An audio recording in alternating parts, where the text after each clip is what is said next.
लेकिन अफसोस है यहाँ के मुसलमान 56 से लेके अब तक जवाहरलाल नेहरू को अपना लीडर माने, उसके बाद इंदिरा गांधी को अपना लीडर माने, उसके बाद जो है राजीव गांधी को अपना लीडर माने, किसी राज्य में जो है और इसको ममता बनर्जी को अपना लीडर माने, मायावती को अपना लीडर माने, और अफसोस की बात है यहाँ लालू यादव को अपना लीडर माने। हम सवाल करना चाहते हैं उस लालू यादव से और वो कांग्रेस पार्टी से कि सीमांचल में मुसलमानों की सबसे बड़ी आबादी और वहां पे सब दिन आरजेडी और कांग्रेस का सांसद और विधायक बनता आया, लेकिन सच्चर कमेटी की रिपोर्ट है कि सच्चर कमेटी की रिपोर्ट बताती है कि हिंदुस्तान में दलित से भी पिछड़ा स्थिति है तो सीमांचल के मुसलमानों का है। इस पे सवाल किस पे उठना चाहिए? क्या हम बीजेपी सवाल उठाए? नहीं, बीजेपी पूरे हिंदुस्तान के लिए खतरा है, संविधान के लिए खतरा है, लेकिन कांग्रेस आरजेडी को मुसलमान से जवाब देना होगा मुसलमानों को, क्योंकि सत्ता में आप रहे, सत्ता मैंने अपना वोट आपको दिया, तो क्यों मेरे लिए काम क्यों नहीं किया आप? इस वक्त हम खगड़िया विधानसभा में चुनावी चौपाल कर रहे हैं, लोगों से बातचीत हो रही है, लोगों से जानने की कोशिश हो रही है कि वाकई में यहाँ का ये विधायक ने काम किया है, कैसी यहाँ की समस्याएं हैं। और एक बात मुझे याद आ रही है कि जब तक बच्चा रोता नहीं माँ उसे दूध नहीं पिलाती, और सेम आज यहाँ पे जब हम लोगों से बातचीत कर रहे हैं तो ऐसी बातें भी सामने आई हैं। लेकिन इस वक्त हम दक्षिणी मारड़ ये जगह है जहाँ पे तमाम लोग यहाँ पे बैठे हैं, उनसे बातचीत हो रही है। सर सबसे पहले क्या नाम है आपका? फैजान नाम हुआ हमारा। अच्छा, क्या करते हैं? सोशल वर्कर हैं। अच्छा, लोगों का काम करना शौक भी है और जरूरत भी है। जरूरत भी है। अच्छा, एक चीज मुझे बताइए कि यहाँ का इस समय चुनावी माहौल कैसा है? चुनावी माहौल खगड़िया विधानसभा का माहौल तो सब अपनी पार्टी, हम कोई पार्टी से है नहीं। अच्छा। कोई पॉलिटिकल दल से है नहीं। अच्छा। हम लोग के हैं, लोग हमारे। हाँ, तो कोई पॉलिटिकल दल से हम है नहीं, तो सब पार्टी के पास जाइएगा तो पार्टी बोलता है कि ये हमारा जिला है, ये हमारा विधानसभा है, ये हमारा है। लेकिन सच्चाई बताए तो किसी के दिल में खगड़िया विधानसभा की जनता का प्यार नहीं है, उनसे दिल से लगाव नहीं। अगर लगाव होता तो आपके बगल में ही ये मालती नदी है, इस नदी में पुल बनने की बात थी। और 2020 में जब चुनाव विधानसभा का हुआ उस समय बात हुआ, सब विधानसभा विधायकों ने, जो विधायक चुनाव लड़ रहे थे, सबों ने बात किया कि इस पुल को हमको बनाना है। अच्छा। सबसे पहला प्राथमिकता होगा कि जब हम जीत के आएंगे पुल बनाएंगे। जो विधायक बने थे उनसे भी आप लोगों ने? हाँ, उनसे ये बात किया, उन्होंने काम भी किया। अच्छा। हम जो सच्चाई है वो बोलेंगे। अच्छा। उन्होंने ये पुल को पास कराया है। अच्छा। पुल को पास कराया है, लेकिन अभी काम शुरू नहीं हुआ। लेकिन जब काम शुरू हो जाएगा हम समझेंगे तब काम शुरू हो गया। उन्होंने बताया कि पास कर दिए, हम पास हो गया, स्कूटी साहब भी आए थे, नाप के गए। लेकिन सबसे बड़ा मुद्दा पूरे बिहार का है, सिर्फ खगड़िया का नहीं, पूरे बिहार का है कि आप किसी एक, और ये बोलने में कहीं कोई संकोच नहीं है, हमको कोई संकोच नहीं है कि ये मेरा संविधान मुझे राइट टू इक्वालिटी का वादा करता है और फंडामेंटल राइट मेरा है कि ये पूछना, और आप चौथे स्तंभ हैं। आप जो है हिंदुस्तान के संविधान का चौथा स्तंभ है, इसलिए आपके द्वारा मैं सरकार से और हिंदुस्तान में जो भी पॉलिटिकल पार्टी है उनसे पूछना चाहता हूं, क्या 2% सहनी का एक पार्टी हो सकता है? 3% जो हमारे राम समाज की पार्टी हो सकता है, उनको आप गठबंधन में ले सकते हैं? क्या 18% मुसलमानों को कोई लीडरशिप नहीं होगा? क्या आपके पीछे हम चलते रहेंगे? हमारा कोई, सिर्फ हम वोट देने वाले हैं क्या, वोट लेने वाले नहीं? लेकिन तमाम पार्टियां तो दावा करती हैं कि मुसलमान हमारे साथ हैं, आरजेडी से लेके तो कांग्रेस से लेके बकायदा यहाँ तक कि बीजेपी के कई मंत्री भी बकायदा। ये मुसलमानों का अफसोस है, मुसलमानों के लिए। और हम सबकी बात करते हैं, ये भी बता रहे हैं जिस सरजमी पे आप हैं, ये छोटा हिंदुस्तान है। लेकिन फिर कह रहा हूं कि संविधान का प्रस्तावना कहता है कि हम भारत के लोग, और भारत में जितने लोग हैं, चाहे वो मुसलमान हो, हिंदू हो, सिख हो, ईसाई हो, सबको अपना राइट है। लोकतंत्र में उनका अधिकार है चुनाव लड़ना, उन अपने लीडरशिप को तैयार करना, ये कोई बुरी बात नहीं है। लेकिन अफसोस है यहाँ के मुसलमान 56 से लेके अब तक जवाहरलाल नेहरू को अपना लीडर माने, उसके बाद इंदिरा गांधी को अपना लीडर माने, उसके बाद जो है राजीव गांधी को अपना लीडर माने, किसी राज्य में जो है और इसको ममता बनर्जी को अपना लीडर माने, मायावती को अपना लीडर माने, और अफसोस की बात है यहाँ लालू यादव को अपना लीडर माने। हम सवाल करना चाहते हैं उस लालू यादव से और वो कांग्रेस पार्टी से कि सीमांचल में मुसलमानों की सबसे बड़ी आबादी और वहां पे सब दिन आरजेडी और कांग्रेस का सांसद और विधायक बनता आया, लेकिन सच्चर कमेटी की रिपोर्ट है कि सच्चर कमेटी की रिपोर्ट बताती है कि हिंदुस्तान में दलित से भी पिछड़ा स्थिति है तो सीमांचल के मुसलमानों का है। इस पे सवाल किस पे उठना चाहिए? क्या हम बीजेपी सवाल उठाए? नहीं, बीजेपी पूरे हिंदुस्तान के लिए खतरा है, संविधान के लिए खतरा है, लेकिन कांग्रेस आरजेडी को मुसलमान से जवाब देना होगा मुसलमानों को, क्योंकि सत्ता में आप रहे, सत्ता मैंने अपना वोट आपको दिया, तो क्यों मेरे लिए काम क्यों नहीं किया आप?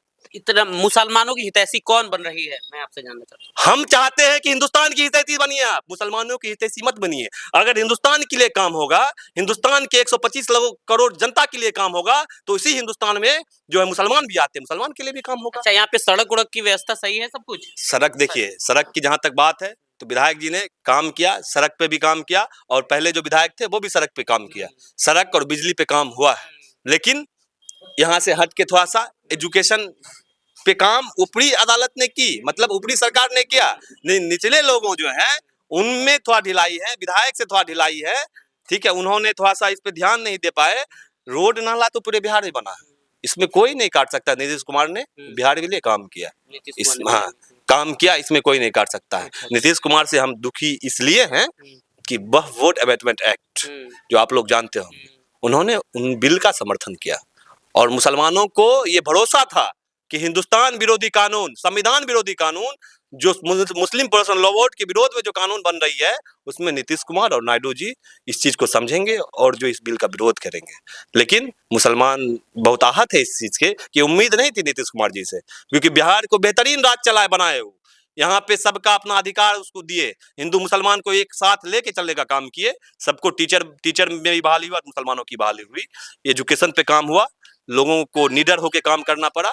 लेकिन थोड़ा सा गलती कहिए कि वह वोट लेके मुसलमान जो है उनसे आहत हैं। अभी यहाँ पे कौन कौन विधायकी के लिए तैयारी कर रहा है? यहाँ पे देखिए, सबसे प्रबल दावेदार जो कांग्रेस के वर्तमान विधायक है छत्रपति यादव जी, उसके बाद जो है हमारी पूनम यादव जी, जो 4 बार विधायक रह चुके हैं यहाँ से, जेडीयू से। उसके बाद यहाँ पे मनीष सिंह जी है, वो जनसुराज से भी है, वो भी अच्छे लोग हैं, अच्छे लोग हैं, काम करने वाले लोग हैं। टीचर संघ बीजेपी से है, अभी बीजेपी से एनडीए गठबंधन से तो बोले हम कि पूनम यादव जी।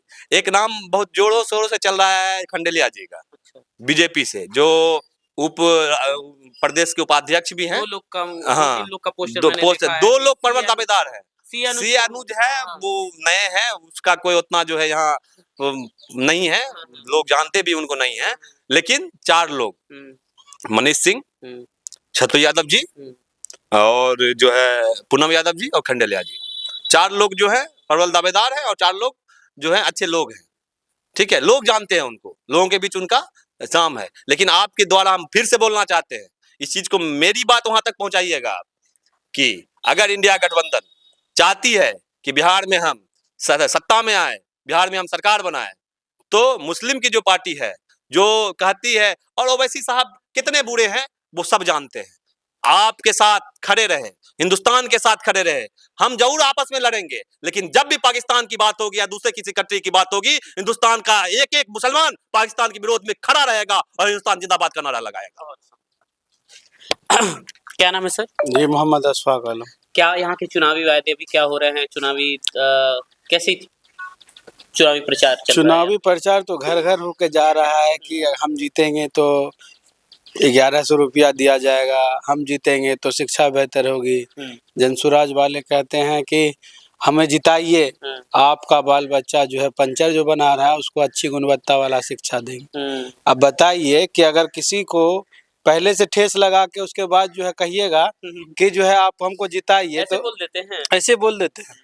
कांग्रेस के क्या कहते हैं, कांग्रेस वाले आए हुए थे तो वो बता रहे थे कि आप हमारी पार्टी का सदस्य बनिए, और एक फॉर्म भरवा रहे थे और बोल रहे थे कि आपको जो है घर में, ये एजुकेटेड के बात नहीं कर रहे हैं, जो अनपढ़ महिलाएं हैं, बच्चे हैं, बुजुर्ग हैं, उनको कह रहे हैं आप फॉर्म भरिए, आपको महीने का 400 रुपया आएगा। जबकि नीतीश सरकार खुद 400 को बढ़ाकर 1100 कर दी है। अब बताइए इस जुमलेबाजी का क्या होगा। और रहा शिक्षा विभाग का, शिक्षा विभाग पूरी दुनिया से बेहतर बोला जाता है दिल्ली को। आज दिल्ली का हाल देख लीजिए, एसएससी प्रोटेस्ट में टीचर के साथ साथ बच्चे, महिलाएं सब रामलीला मैदान में है। सेम वही हाल बीपीएससी कर रही है हमारे साथ, कि जो है बोली थी कि स्टेट आएगा 2024 में 2 बार 6-6 महीने के मंथ में। स्टेट के लिए हम लोग प्रोटेस्ट कर रहे हैं, तो प्रोटेस्ट में भी वही हाल है, बच्चों को पीटा जा रहा है, महिलाओं को पीटा जा रहा है, टीचर को पीटा जा रहा है। ये सरकार के खिलाफ अगर हम आवाज उठाते हैं तो हमारी आवाज को दबा दिया जाता है और वादे ऐसे ऐसे किया जाता है कि जीतने के बाद हम लोग का पूरा कर दिया जाएगा। ऐसा कोई जो है काम जो है धरती पर कर नहीं रहा है। ये प्रोग्रेस हम जो चाह रहे हैं कि अच्छी शिक्षा मिले, अच्छी गुणवत्ता वाली जो है खाना पानी मिले, उसके बाद जो है भोजन आवास मिले, ऐसा कोई जो है धरातल पे काम नहीं हो रहा है। धरातल पे काम नहीं हो रहा है। लेकिन तमाम तो वायदे हो रहे हैं ना, तमाम बकायदा मैंने सुना है बहुत जगह बहुत कामगारों को सम्मान हर पार्टी दे रही है। बकायदा बीजेपी की बात मैंने बता रहा हूँ कि बीजेपी में बकायदा सी अनुज कुमार अभी कुछ दिन पहले हम लोग एक क्षेत्र में गए थे, फिर खंडेलिया जो थे उनका भी नाम सामने आ रहा है, पूनम यादव हैं, उन्होंने बकायदा बहुत सारे ऐसे वायदे किए हैं। अभी देखिए चुनावी माहौल है और ये चुनावी माहौल में जुमलेबाजी बहुत चलती है। अच्छा जी, और ये सिर्फ एक जुमला होता है कि हम जो है इतने कामगारों को जो है सम्मानित कर चुके हैं। अच्छा, आप जो है धरती पे जो है ग्राउंड रिपोर्टिंग कर रहे हैं, आपको खुद पता चलेगा कि कितने ग्राउंड पे काम हुआ है। यानी कहने का मतलब है कि कहने का मतलब है कि वो जो है वित्त पोषित खुद रहता है और उसके हिसाब से उसको जो है सम्मान दे दिया जाता है।